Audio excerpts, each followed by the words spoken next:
것은 것이니라. 아멘. 여러분, 우리 사람들은 순서가 있죠. 그래서 장남이 있고 차남이 있고, 그죠? 첫째, 둘째, 셋째를 우리는 나눕니다. 그래서 우리는 이렇게 생각합니다. 먼저 태어나면 유리하다. 옛날에는 그랬지 않습니까? 먼저 태어난, 그죠? 맏딸, 먼저 태어난 장남이 집안에 아버지의 유산도 좀 더 받게 되고 편의적인 사랑도 많이 받죠. 또 많이 가진 사람이 더 적은 사람보다는 뭔가 앞서죠. 또 더 강한 사람이 서열을 따져도 먼저 대우받기도 하죠. 약한 자는 저 뒷줄이 서고 말이죠. 키도 그렇지 않습니까? 더 키가 세고 우람하면 1번, 2번, 3번에서 앞에 서기도 하죠. 그런데 여러분, 우리 인생이 그래서 꼬이면 어떻게 생각합니까? 야, 나는 잘못 태어났다. 내가 둘째, 셋째로 태어났어. 키가 작았어. 나는 널 밀린다. 나는 없었어. 나는 1번 순위 내가 서지 못한다. 그런 생각 들죠. 그래서 우리는 어떻게 해요? 그냥 뭐 괜찮은 척하고 우리는 살고, 또 열등감을 갖고 살고, 또 비교의식하면서 나보다 크고 몇 번째냐, 뭐죠? 장남이냐 차남이냐, 있는 집안에서 태어났냐, 넉넉하냐 없냐, 우리는 그렇게 해서 비교하면서 우리는 그렇게 삶을 살아갑니다. 그런데 여러분, 성경은 계속해서 우리가 생각하는 이 질서를 다 깨트립니다. 바꿔놓습니다. 오늘 성경 말씀이 바로 그걸 우리에게 보여줍니다. 그런데 성경 가만히 보십시오. 아벨이 가인보다 먼저 여러분 받으심을 잊게 됩니다. 야곱이 예서를 넘어 선택되어지죠. 그래서 성경은 첫째가 되는 것이 아니라 하나님은 둘째를 첫째로 세우시고 첫째를 밑으로 때로는 낮추시는 것, 하나님의 선택의 역사를 봅니다. 다윗 보십시오. 그 집안의 장남이 아닙니다. 그죠? 저 꼴찌였지만 왕으로 하나님께서 간택하신 것이죠. 그리고 오늘 이 에브라임이 므낫세보다 앞에 놓이게 되는 오늘 이 하나님의 말씀을 우리가 보게 됩니다. 왜 그렇습니까? 여러분, 이 하나님의 나라의 역사는 우리 인간의 계산 셈법으로 되는 것이 아니라 은혜의 선택으로 움직여지게 되는 겁니다.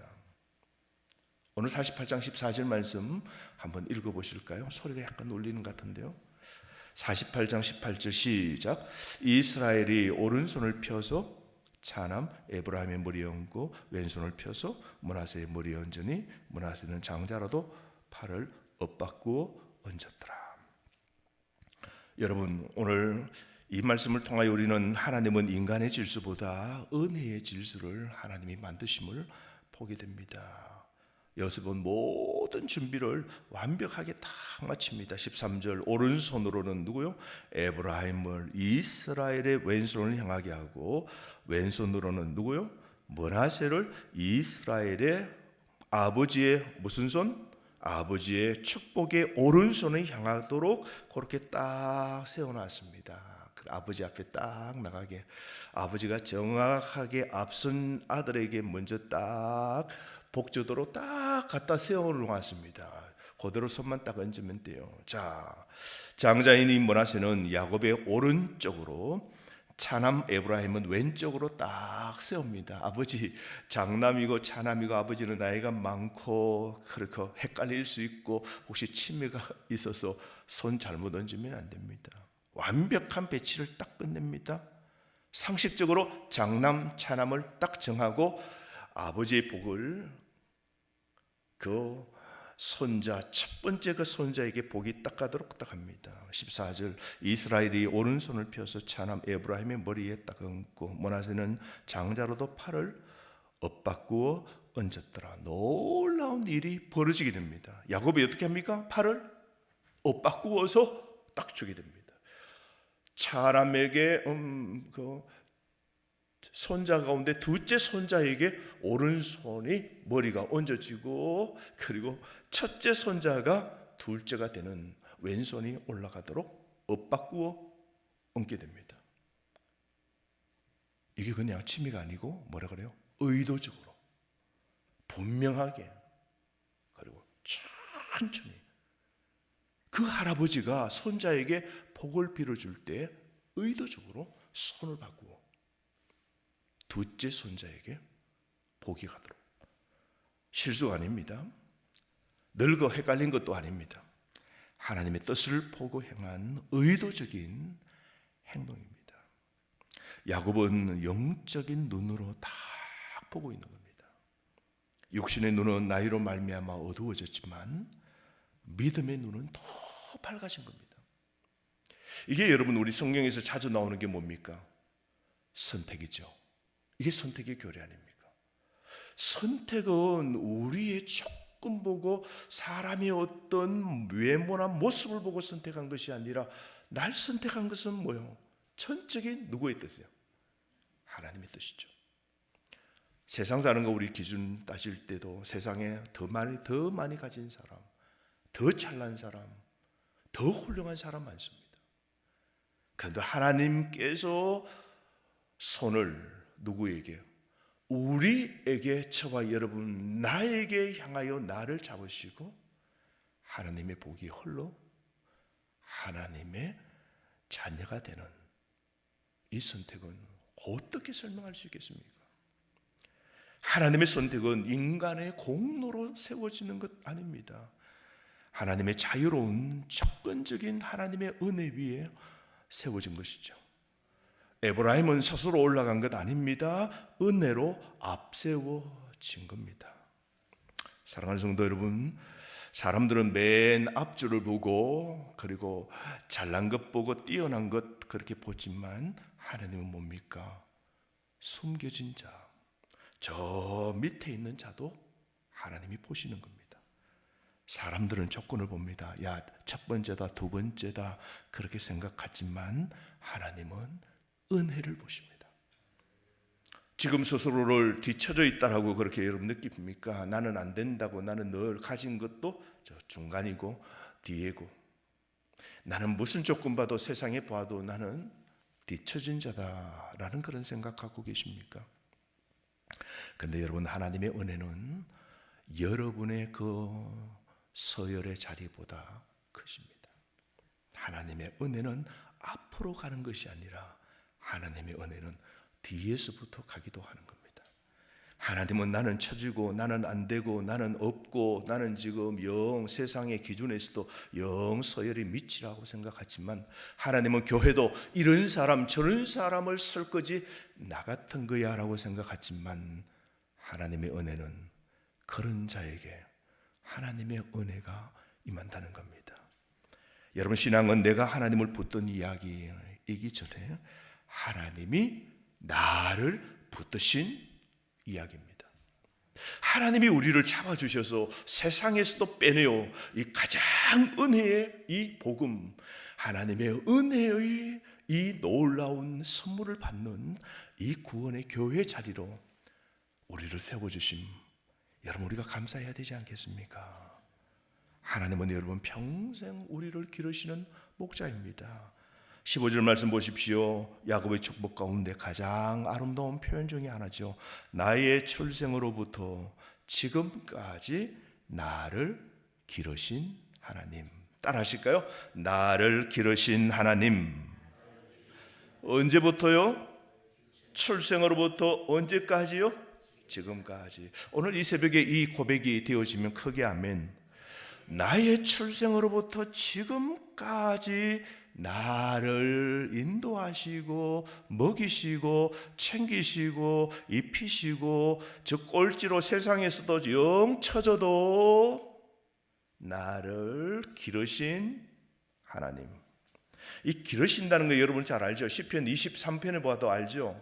목자가 양을 기르잖아요. 어디로 길러요? 쉴만한 물가와 푸른 초장으로. 하나님이 그 양을 어떻게 기르신다는 거예요. 근데 양중은요, 좋은 목자의 딱 양이 되면 비실비실하고 병들고 한쪽 다리가 아프고 심장이 아프고 생긴 게 못나도 그 목자의 양이 되어지면 옆집에 그렇게 잘생기고 튼실한 양일지라도 못된 목자 만난 그 잘생긴 양보다 좋은 목자 밑에 서열없이 병들고 아프고 힘든 거 처진 것도 먼저 챙기는 목자의 양이 되면 누가 길러요? 누가 길러요? 그 선한 목자가 기른다는 겁니다. 악한 목자는 어떻게 합니까? 병든 건 처지는 건 어떻게 해요? 팔아버리고 맹수에게 먹히든 말든 성가신 건 어떻게 해요? 뒤입니다. 하나님이 우리로 모으실 때는 하나님의 선택은 인간의 조건 보고 뽑으신 것이 아니라 전적 그 목자의 사랑의 마음으로 저와 여러분을 선택하셨다는 겁니다. 여러분, 야곱의 인생을 돌아보십시오. 소금에 살았습니다. 도망쳤던 그런 어두운 밤도 있었습니다. 외로와 광야에도 있었죠. 사랑하는 아내 라헬을 먼저 세상 떠나보내는 죽음의 이별도 있었습니다. 또 아들 요셉이 죽은 줄 알고 수십 년 동안 그 아버지의 소아리를 그 자신이 다 했습니다. 그런데 인생 끝에 야곱은 고백합니다. 뭐라고 합니까? 하나님이 출생부터 지금까지 나를 기르셨다. 얼마나 야곱이 힘든 삶을 살았습니까? 그런데 오늘 이 고백이 나의 나됨은 하나님의 은혜로다. 내 인생을 이렇게 선하신 목자께서 나를 이렇게 기르시고 살아오게 하신 분 하나님이시다. 오늘 이 고백하는 거 보십시오. 내가 잘 버텼다고 힘들 때요, 내가 진짜 잘 인내했다고 그런 말 하지 않습니다. 뭐라 그럽니까? 하나님이 나를 여기까지 먹이셨다. 이게 정말 여러분 믿음의 신자의 고백이지 않습니까? 믿음은 내가 얼마나 고난 가운데서도 강했냐, 잘 인내했냐 라는 그런 이야기가 아닙니다. 하나님이 얼마나 신실하셨나의 고백입니다. 오늘도 이 새벽에 여러분들에게 고백 한마디 듣고 싶어 합니다. 하나님, 내가 잘 살았지요. 제가 잘 참았지요. 제가 똑똑했지요. 제가 열심히 살아서 이만큼 됐지요. 이 고백을 원하시는 것이 아니라 오늘 이 아침에도 하나님께서 우리에게 듣고 싶은 고백이 뭡니까? 하나님이 나를 향하여 얼마나 신실하게 병들고 아플 때도 버리시지 않고 나를 먹이시고 나를 기르신 것, 전적으로 나의 출생과 지금까지 모든 게 하나님의 은혜, 선하신 목자 주님이 내 가정과 나를 이끌어 주셨습니다. 이 고백을 오늘도 듣고 싶어 하시는 겁니다. 사랑하는 성도 여러분, 목자는요 양보다 항상 먼저 걷습니다. 양은 그 목자를 따라가는 것이죠. 양은 어디에 가는지 내일 길을 알 필요도 없습니다. 목자만 놓치지 않으면 되는 겁니다. 내일 염려를 하지 말라는 하나님의 말씀이 무엇입니까? 내일 내가 죽을까 말까, 10년 뒤에 어떻게 될까 말까 불안해하지 말고 오늘 하나님만 분명히 우리가 보며 우리가 그 하나님 놓치지 않고만 있으면 하나님이 우리를 이끌어 가시는 겁니다. 오늘 사망의 음침한 골짜기 속에서도 방향을 잃어버리고 어두운 그 깊은 계곡에 있을지라도 목자가 그 골짜기 속으로 앞서가도 목자가 나를 죽이네요. 목자가 나를 끝내려고 그러나 이거 못 믿겠는데 불안한데 할 필요 없이 그 목자의 걸음만, 앞서가는 그 목자의 걸음만, 하나님의 그 뜻, 하나님의 말씀을 쫓아 살면 여러분 됩니다. 내 인생이 왜 이렇게 꼬였는가? 여러분 그런 생각 듭니까? 나는 내 인생이 왜 이렇게 힘든가? 그런 생각 드십니까? 야곱도 그랬습니다. 그렇지 않습니까? 야곱이 얼마나 인생에서 엎어지고 가슴이 무너지는 인생의 삶을 삽니까? 그러나 마지막에 보니 그 꼬인 인생의 그 길, 참 그런 과정을 쭉 돌아보면서 뭘 고백합니까? 다 하나님의 손이 다 곳곳에 있었음을 고백하는 겁니다. 오늘 한번 생각해 보십시오. 여러분의 인생을 쭉 돌아볼 때 누구의 손이 있었습니까?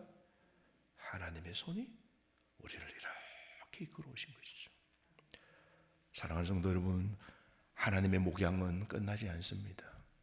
지금 또 하나님이 우리의 삶을 지금 또 출생부터 지금 또 이후에도 하나님의 목양은 선택한 양인체와 여러분을 향하여 계속해서 기르신다는 겁니다.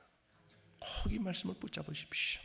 여러분이 눈물을 흘리고 먹먹하고 가슴이 답답하고 이거 어떻게 되나, 이 문제가 도대체 왜 또 이래 힘들어지나 라는 그런 자리에서도 꼭 기억하십시오. 하나님이 나를 먹이신다. 하나님이 나를 기르신다. 여러분, 오늘 야곱은 또 이렇게 고백합니다. 16절, 나를 모든 환난에서 건지신 여호와의 사자께서 이 아들들에게 복을 주시오며. 여호와의 사자라 그랬습니다. 여호와의 사자. 여러분, 단순한 천사가 아닙니다. 구약에 보면 반복적으로 나타나는 하나님의 현존입니다. 즉 여러분, 여호와의 사자, 예수 그리스도를 예표하는 겁니다. 그리고 마지막에 야곱은 선언합니다. 21절, 나는 죽으나 나는 세상을 떠나나 하나님이 너희와 함께 계시사 너희를 인도하여 너희 조상의 땅으로 돌아가게 하신다. 야곱은 죽음을 말하면서도 나는 곧 죽는다라고 말하면서도 절망하지 않습니다. 자기는 죽어도 하나님의 약속은 죽지 않음을 오늘 고백하는 것이죠. 여러분, 창세기는 계속해서 뒤집히는 은혜를 말합니다. 거꾸로 된 은혜를 말합니다. 두 번째가 첫 번째가 되는 은혜를 말합니다. 막내가 하나님의 선택을 받는 것을 우리에게 말합니다. 약한 자를 세우시는 하나님, 버림받은 자를 일으키시는 하나님, 이게 성경의 패턴입니다. 왜 성경은 이 패턴을 반복합니까? 복음입니다. 여러분, 사람은 강한 왕을 기다립니다. 그러나 하나님은 말구유의 아들을 보내셨습니다. 사람들은 로마를 무너뜨릴 그런 메시아를 기다렸습니다. 그런데 예수님은 십자가에 달리셨습니다. 세상은 그래서 실패라고 보았지만 하나님은 바로 그 십자가로 세상을 구원하신 것이죠. 그러니까 세상의 방법과 하나님의 방법은 전혀 다르게 하신 것이죠. 이게 여러분, 우리 개혁주의 신학자들이 말하는 이 고백이 놀라운 하나님의 교환이라고 합니다. 우리가 받아야 할 저주를 누구요? 그리스도께서 받도록 하시고, 예수 그리스도께서 받아야 될 의를 우리에게 주시고, 그래서 죄인이 의인이 되고, 버림받아야 될 자가 아들이 되고, 죽어야 할 자가 생명을 얻게 된 것이죠. 야곱의 이 엇바뀐 이 손이 결국 십자가를 보여주죠. 예수님은 죽으시고 주님의 죽으심으로 우리에게는 생명과 의가 전가되도록 하나님은 바꾸어 우리에게 이 놀라운 은혜를 주셨죠. 사랑하는 성도 여러분, 십자가 아래서는 자랑할 사람도 없고 절망할 사람도 없습니다. 모두 하나님의 은혜로 살아나는 겁니다. 그러면 오늘 이 새벽에도 이 하나님의 은혜를 여러분 놓치지 마십시오. 하나님의 손이 엇바뀐 것은 우리를 살리기 위한 것입니다. 사랑하는 성도 여러분, 우리도 인생에서 자주 묻습니다. 하나님은 왜 이렇게 하시는지, 왜 저 사람은 잘 되고 나는 아닙니까? 왜 내 길은 이렇게 꼬여 있습니까? 그런데 여러분, 시간이 점점 지나면 우리는 또 하나님의 은혜로 우리가 깨달아지면 하나하나를 우리가 가슴속에 새깁니다. 하나님의 손은 틀리지 않았다. 늦은 것 같지만 정확하고, 막힌 것 같지만 하나님의 인도였고, 잃어버린 것 같지만 하나님의 은혜였음을 우리가 고백하게 됩니다. 하나님은 오늘 우리 인생 위에 손을 얹고 계십니다. 그리고 말씀하십니다. 나도 안다. 나도 안다. 딱 요셉이 아버지 손 바뀌었는데요, 안다. 내 약함도 아십니다. 내 병듦도 아십니다. 내 지금 힘듦도 하나님은 아십니다. 내 눈물도 하나님이 아십니다.